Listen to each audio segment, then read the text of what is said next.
Hello everyone, I'm Rashid Yasin, Faculty of History and History Optional for UPSC examination. I have been teaching history for more than 1.5 decades in this industry. Clear? I have done my graduation in history from Aligarh Muslim University. Then I did my post-graduation history from Jawaharlal Nehru University, New Delhi. Clear? I have been associated with this subject since a long time and tried to decode the demand of UPSC related to history optional. Clear? History has been one of the most popular optional in UPSC since very beginning. Clear? And this optional comprises of 500 marks in UPSC mains examination as it is known. Clear? Optionals are still the most decisive thing in UPSC. It rather decides the selection of the candidate with a rank. Clear? History is one of them. History comprises of two papers, paper 1 and paper 2. Paper 1 includes ancient and medieval India of 250 marks. Paper 2 includes modern India and world history again of 250 marks. Clear? In paper 1 comprising of ancient and medieval India, there are two compulsory questions which has to be attempted by all candidates. Clear? That is question number 1 and question number 5. Clear? Question number 5 is related to short notes being asked from early medieval and medieval India. And in section A in ancient India, question number 1 is related to map entries. Clear? I am making this video largely related to the issue surrounding the question on map entries, which is a compulsory question to be attempted by all the aspirants, which carries 50 marks. Clear? First of all, I'll let you know all those aspirants who are opting history as optional. This first compulsory question on map entries is the way to reach 150 marks out of 250 in history optional. Clear? If you really want to score 300 plus in history optional, obviously you need to score 150 plus in both the papers. Scoring 150 plus in paper 1 becomes easier and feasible only with map entries, which is mathematical in nature. If you have highlighted the sites properly, if you have written proper short descriptive notes, you will score 40 plus out of 50 and your score will go 150 plus. Clear? And 150 plus in this paper, 150 in the second paper will lead you to 300 plus mark. Clear? Now, how to approach this first question, which is quite decisive in nature, comprising of 50 marks on map entries. Clear? First of all, I'll let you know. Clear? There is no material properly available for map entries except one material, and that material is my book. Clear? This book is map entries for history optional. It has already entered into its 3rd edition. I'm going to publish the 4th edition very soon. Clear? And this 4th edition will have new features as well, and these new features will make it more interesting for you to prepare map entries. Clear? This book would comprise of more than 500 sites related to ancient and medieval India, and if you prepare those 500 sites, I can guarantee you, clear, you will be able to solve minimum of 16 to 18 sites out of 20 sites asked in UPSC examination. Clear?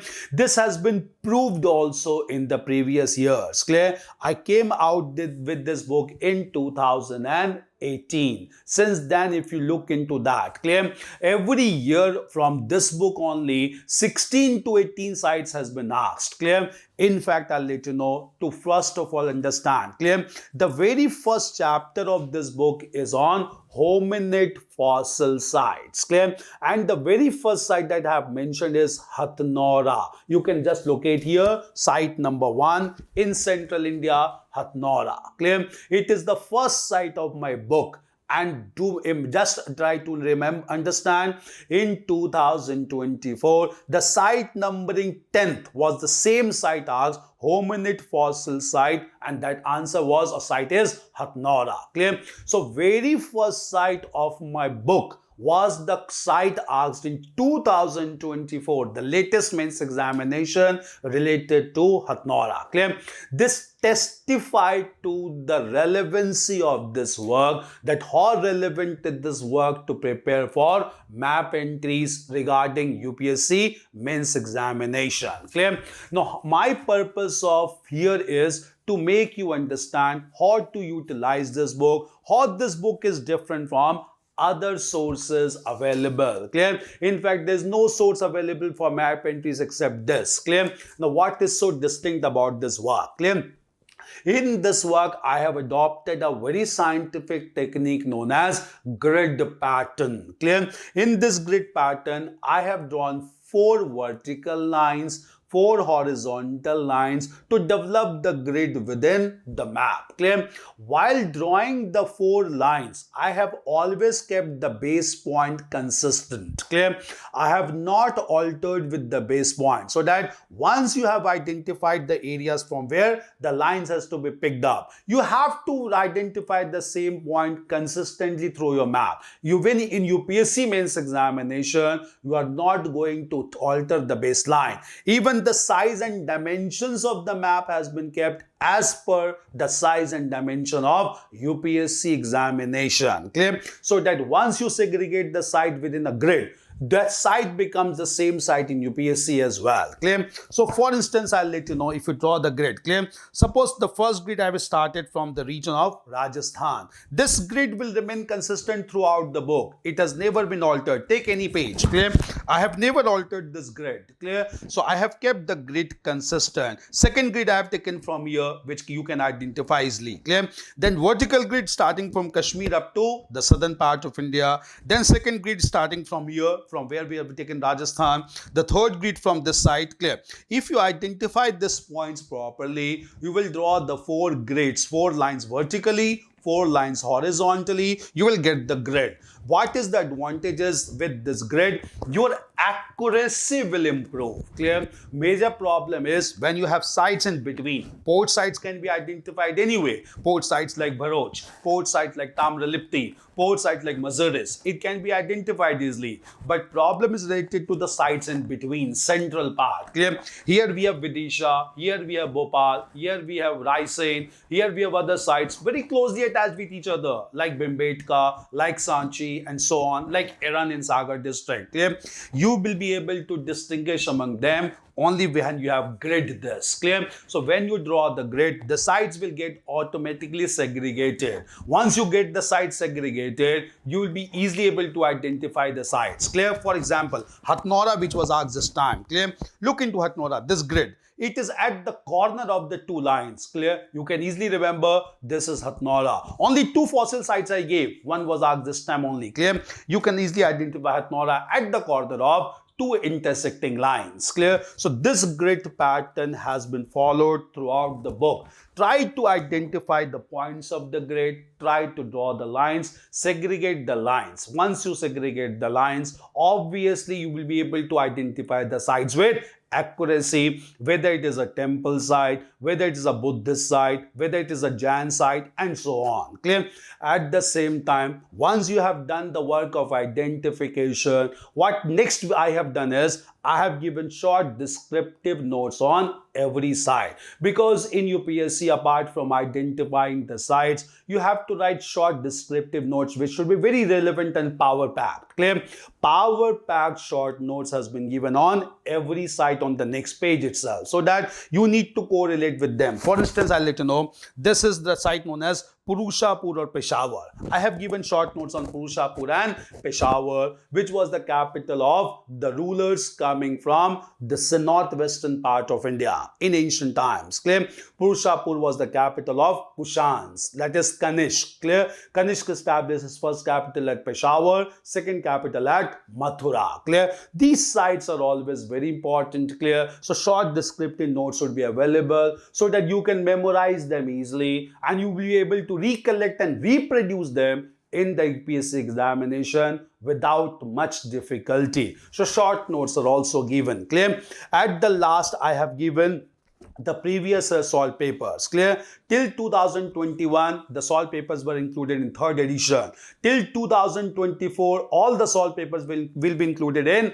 upcoming fourth edition. Just wait for the fourth edition, in which I'll include all the solved papers till 2024, and you will realize that while solving those previous papers, most of it are from the chapters on this books. Clear? These chapters are quite elaborate in nature. It starts with hominid fossil sites, then Paleolithic, Mesolithic, Neolithic, Chalcolithic, painted graveware, NBPW, then capital cities, then we have Buddhist and Jain sites, then we have other sites like Ashokanetics or temple sites. All these sites, World Heritage sites are included, then previous papers are there. Clear? More than 500 sites are included in this work, and believe me, if you prepare all these 500 sites along with PYQs, 18 to 19 sites you will be able to identify very easily without any difficulty. Clear? If you do all these works related to map entries, the work would become much easier.